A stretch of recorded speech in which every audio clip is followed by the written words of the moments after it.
Hi guys, welcome to Statistics My Passion. So here we are discussing here MSTE 001 Industrial Statistics first PGDAST assignment, and we are discussing here the question number 3. Shirt manufacturing company supplies shirts in lots of size 250 to the buyer. A single sampling plan with n is equal to 20 and c is equal to 1 is being used for the lot inspection.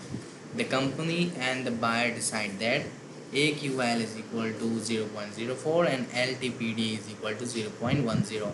If there are 15 defective in each lot, compute the probability of accepting the lot, producer risk and the consumer risk, average outgoing quality, simply we say AOQ.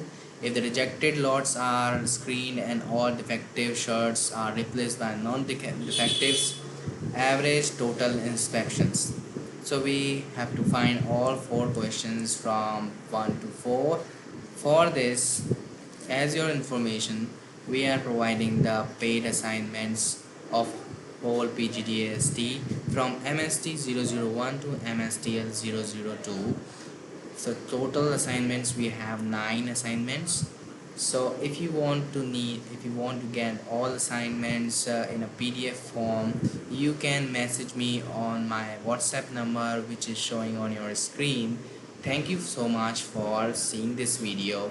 If you know the answer, please message on my WhatsApp number.